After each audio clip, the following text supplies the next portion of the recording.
মই ভাবোঁ যে চৰকাৰৰ এইটো অতি গুৰুত্বপূৰ্ণ এটা পদক্ষেপ হৈছে। আমি সকলোৱে বিশেষকৈ অসমৰ ৰাইজে বিচাৰোঁ আমাৰ যিটো গৌৰৱ কাজিৰঙাৰ এশিঙীয়া গড় এইটো সদায় যাতে অসমত বৰ্তি থাকে আৰু কাজিৰঙাৰ গৌৰৱ যাতে সদায় অটুট থাকে। কিন্তু কথাটো হৈছে যে বিগত সময়ত আমি দেখিছোঁ চোৰাং চিকাৰী কবলত মানে আমি যি ধৰণে গড়ৰ মানে চোৰাং চিকাৰ হৈছিল তাৰ পৰা যি যোৱা 5টা বছৰত বা এতিয়াও আমি দেখিছোঁ যে সেইটো কিছু পৰিমাণে হ'লেও কমিছে।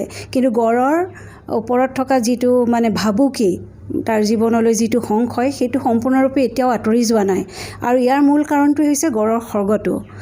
আমি সঁচাকৈ অসমৰ মানুহে আচলতে নিজকে খুব ভাগ্যৱান বুলি ভাবোঁ এইটো কাৰণেই যে আমাৰ মাজত এনেকুৱা এটা জীৱৰ উপস্থিতি আছে যিটোক আমি ইংৰাজীত প্ৰি হিষ্টৰিক পেচিডাৰ্ম বুলি কওঁ, যিটোক অসমীয়াত আমি প্ৰাগৈতিহাসিক বুলি কওঁ।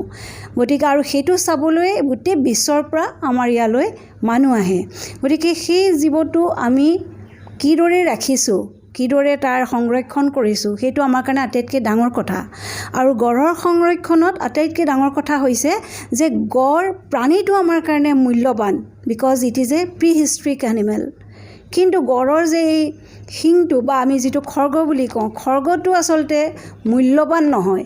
এই কথাটো যাতে এটা প্ৰচাৰ লাভ কৰে সেইটো কাৰণে আচলতে এই সিদ্ধান্তটো লোৱা হৈছে যে ইমান দিনে মৃত হোৱা যিমানবোৰ গড় স্বাভাৱিকভাৱেই হওক বা বিভিন্ন সময়ত চোৰাং চিকাৰী কবলৰ পৰা উদ্ধাৰ হোৱাই হওক আমাৰ যিমানবোৰ মালখানা আছে বা ট্ৰেজাৰী আছে তাত আজি অতদিনে গোট খাই আৰু 1000 মান গড়ৰ খৰ্গ আছিলগৈ।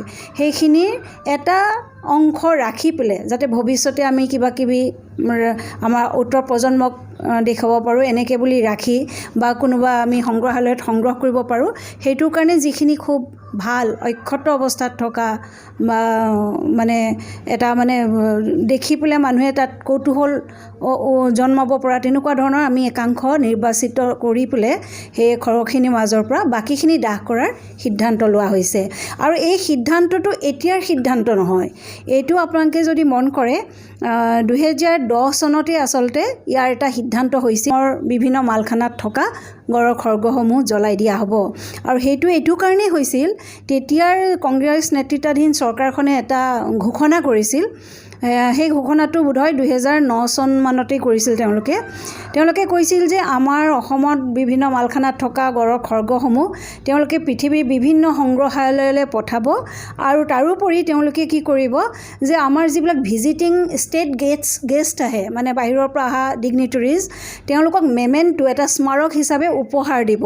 তো এই কথাটো শুনিবলৈ খুব আচহুৱা আছিল। সেই সময়ত আমাৰ যথেষ্ট এইটো লৈ পেলাই খুব হৈছিল প্ৰকৃতিপ্ৰেমীসকলৰ মাজত যে এইটো আমি গড়ৰ খৰ্গটো যে মূল্যৱান নহয় বৰং প্ৰাণীটো মূল্যৱান সেই কথাটোহে ৰাইজৰ মাজত জনোৱাৰ কাৰণে আমি ব্যগ্ৰ হৈ আছোঁ বা আমি তেনেধৰণে আমি সজাগতামূলক অভিযানসমূহ চলাই আছোঁ।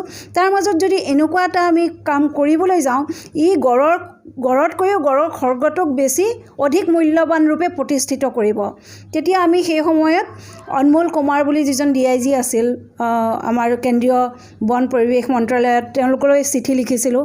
আমি কৈছিলোঁ যে এক্সিষ্টিং এটা বিধান আছে সমগ্ৰ বিশ্বতে যিমানবোৰ এনিমেল ট্ৰফিজ ধৰি লওক হাতী মৰিল হাতীৰ দাঁতকেইটা সংগ্ৰহ কৰা হয় বা তেনেকৈ গড়ৰ আফ্ৰিকাৰ ৰহিঙীয়া গড়ৰ খৰ্গও তেনেকৈ সংগ্ৰহ কৰা হয় বা তেনেকুৱা ধৰণৰ বিভিন্ন সেই এনিমেল ট্ৰফিজবোৰ তেওঁলোকে কিন্তু এটা সময়ত ৰাজহুৱাকৈ ডিষ্ট্ৰাক্ট কৰি পেলাই এটা মেছেজ দিয়ে যে হয় এইবিলাকত কোনো ধৰণৰ আমি ভাবি থকাৰ দৰে এটা কুসংস্কাৰমূলক সেই তাত ঔষধি গুণ থকা এই কথাটো একদম অমূলক। গতিকে ৰাইজে এই কথাটো যাতে জানে সেইটো কাৰণে তেওঁলোকে এই কামটো কৰে আৰু ইণ্টাৰনেশ্যনেল যিমানবোৰ কনভেনশ্যন আছে বা প্ৰট'কল আছে সেইমতে এই কৰাটো যুক্তিসংগত। অসমৰ কাষৰীয়া ৱেষ্ট বেংগলতো এই কামটো কৰা হয় কিন্তু অসমত এই কামটো হোৱা নাছিল অন্ততঃ 2010 চনলৈকে। 2010 চনত আমি তেতিয়া প্ৰথম লিখিছিলোঁ যে এই কামটো হ'ব লাগে অসমতো। আমিও এটা দৃষ্টান্তমূলক এটা দেখুৱাব লাগে পৃথিৱীক যে হয় আমি এইটো কাৰণে এইখিনি কাম কৰিছোঁ। কাৰণ সংৰক্ষণ প্ৰক্ৰিয়াটো আজি চাওক কাজিৰঙাত সেই 10-12টা গড়ৰ পৰা আমাৰ ইয়াত 2000ৰো অধিক গড় হৈছে আৰু এইটোত নিৰবিচ্ছিন্নভাৱে একাংশ মানুহৰ সহায় সহযোগ সি চৰকাৰী বেচৰকাৰী সকলো মানুহৰ প্ৰচেষ্টাত এইটো সম্ভৱ হৈছে বা কাষৰীয়া ৰাইজৰ প্ৰচেষ্টাত এইটো সম্ভৱ হৈছে। কিন্তু তাৰ মাজতো আমি দেখিছোঁ যিমান চোৰাং চিকাৰী ধৰা পৰে কেতিয়াবা খুদ বিভাগটোৰ মানুহো ধৰা পৰা দেখিছোঁ। আৰু এইটো কাৰণে হয় যে তেওঁলোকৰ মূৰত এটা ধাৰণা সোমাই আছে যে এইটো খুব এটা মূল্যৱান বস্তু। মই এতিয়া প্ৰকাশ্যভাৱে এটা পাব্লিক প্লেটফৰ্মত এই কথাটো নকওঁ, যিহেতু কোৱাটো অন্যায় যে গড়ৰ খড়গৰ মূল্যটো, কিন্তু আপোনালোক সকলোৱে জানে যে বাহিৰত সেইটো কি এটা সময়ত কৰা হৈছিল, কিন্তু তাতোতো চোৰাং চিকাৰ অব্যাহত আছে। এইটো অব্যাহত থাকিব। এইটো কিয় থাকিব যে যেতিয়ালৈকে চীনৰ সেই মাৰ্কেটকেইখন থাকিব, লাওছ ভিয়েটনামৰ গলিত যেতিয়ালৈকে এইবোৰৰ দাম থাকিব তেতিয়ালৈকে থাকিব। আৰু সেইটো কাৰণে আমি সদায় সন্তৰ্পণে আমি সদায় হেৰি হৈ থাকিবই লাগিব, আমি সেইটো কাৰণে ৰেডি হৈ থাকিবই লাগিব। কিন্তু তাৰ পাছতো আমি আমাৰ যি উঠি অহা প্ৰজন্ম তেওঁলোকলৈ আমি এটা বাৰ্তা দিব লাগিব। আমাৰ যিসকল নতুনকৈ চাকৰিত জইন কৰিছে বন বিভাগৰ তেওঁলোককো এটা জনাব লাগিব যে এই কামটো আমি এইটো কাৰণে কৰিছোঁ যে আমি দেখুৱাই দিছোঁ ইয়াত কোনো ঔষধি গুণ নাই আৰু সেইটো কাৰণে আমি দাহন কৰিছোঁ। আৰু সেই মেছেজটো অকল কাজিৰঙা, বোকাখাট, গোলাঘাট বা অসম নহয়, গোটেই পৃথিৱীলৈকে যাব।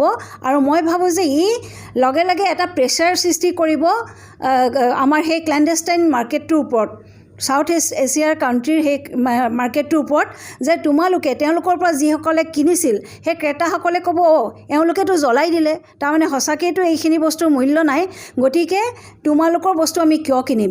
এই যে এটা মেছেজ যাব, এই বাৰ্তা যাব, ই এটা সুদূৰ প্ৰসাৰী প্ৰভাৱ আমাৰ সংৰক্ষণ ব্যৱস্থাটোত পেলাব। আৰু সেইটো কাৰণে মই ভাবোঁ যে এই পদক্ষেপক মই আদৰণি জনাইছোঁ। ৰহিঙীয়া গড়ৰ খড়গও তেনেকৈ সংগ্ৰহ কৰা হয় বা তেনেকুৱা ধৰণৰ বিভিন্ন সেই এনিমেল ট্ৰফিজবোৰ তেওঁলোকে কিন্তু এটা সময়ত ৰাজহুৱাকৈ ডিষ্ট্ৰাক্ট কৰি পেলাই এটা মেছেজ দিয়ে যে হয় এইবিলাকত কোনো ধৰণৰ আমি ভাবি থকাৰ দৰে এটা কুসংস্কাৰমূলক সেই তাত ঔষধি গুণ থকা এই কথাটো একদম অমূলক। গতিকে ৰাইজে এই কথাটো যাতে জানে সেইটো কাৰণে তেওঁলোকে এই কামটো কৰে। আৰু ইণ্টাৰনেশ্যনেল যিমানবোৰ কনভেনশ্যন আছে বা প্ৰট'কল আছে সেইমতে কৰাটো যুক্তিসংগত। অসমৰ কাষৰীয়া ৱেষ্ট বেংগলতো এই কামটো কৰা হয়, কিন্তু অসমত এই কামটো হোৱা নাছিল অন্ততঃ 2010 চনলৈকে।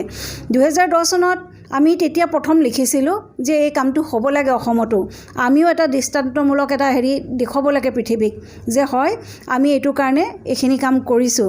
কাৰণ সংৰক্ষণ প্ৰক্ৰিয়াটো আজি চাওক, কাজিৰঙাত সেই 10-12টা গড়ৰ পৰা আমাৰ ইয়াত 2000ৰো অধিক গড় হৈছে। আৰু এইটোত নিৰবিচ্ছিন্নভাৱে একাংশ মানুহৰ সহায় সহযোগ সি চৰকাৰী বেচৰকাৰী সকলো মানুহৰ প্ৰচেষ্টাত এইটো সম্ভৱ হৈছে বা কাষৰীয়া ৰাইজৰ প্ৰচেষ্টাত এইটো সম্ভৱ হৈছে। কিন্তু তাৰ মাজতো আমি দেখিছোঁ যিমান চোৰাং চিকাৰী ধৰা পৰে কেতিয়াবা খুদ বিভাগটোৰ মানুহো ধৰা পৰা দেখিছোঁ। আৰু এইটো কাৰণে হয় যে তেওঁলোকৰ মূৰত এটা ধাৰণা সোমাই আছে যে এইটো খুব এটা মূল্যৱান বস্তু। মই এতিয়া প্ৰকাশ্যভাৱে এটা পাব্লিক প্লেটফৰ্মত এই কথাটো নকওঁ, যিহেতু কোৱাটো অন্যায় যে গড়ৰ খড়গৰ মূল্যটো, কিন্তু আপোনালোক সকলোৱে জানে যে বাহিৰত সেইটো কি এক ধৰণৰ তাৰ এটা দাম। আৰু সেই দামটোৰ কাৰণে লালায়িত হৈ সাধাৰণ মানুহখিনি সেই কামটো কৰিব যায়। কোনোবাই কয় যে এইটো গড়ৰ খড়গৰ অমুকটো দৰবত লাগে তমুকটো।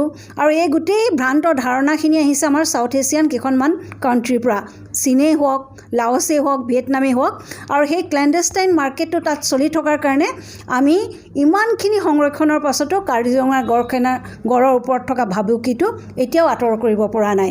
এতিয়া বহুতেই প্ৰশ্ন তুলিছে যে এই যে দাহ কৰি দিম আমি গড়ৰ খড়গখিনি, তাৰপিছত কি চোৰাং চিকাৰ নাইকিয়া হৈ যাব নেকি। বহুতে উদাহৰণ দিছে যে আফ্ৰিকাতো এনেকুৱা এটা সময়ত কৰা হৈছিল, কিন্তু তাতোতো চোৰাং চিকাৰ অব্যাহত আছে। এইটো অব্যাহত থাকিব। এইটো কিয় থাকিব যে যেতিয়ালৈকে চীনৰ সেই মাৰ্কেটকেইখন থাকিব, লাওছ ভিয়েটনামৰ গলিত যেতিয়ালৈকে এইবোৰৰ দাম থাকিব তেতিয়ালৈকে থাকিব। আৰু সেইটো কাৰণে আমি সদায় সন্তৰ্পণে আমি সদায় হেৰি হৈ থাকিবই লাগিব, আমি সেইটো কাৰণে ৰেডি হৈ থাকিবই লাগিব। কিন্তু তাৰ পাছতো আমি আমাৰ যি উঠি অহা প্ৰজন্ম তেওঁলোকলৈ আমি এটা বাৰ্তা দিব লাগিব।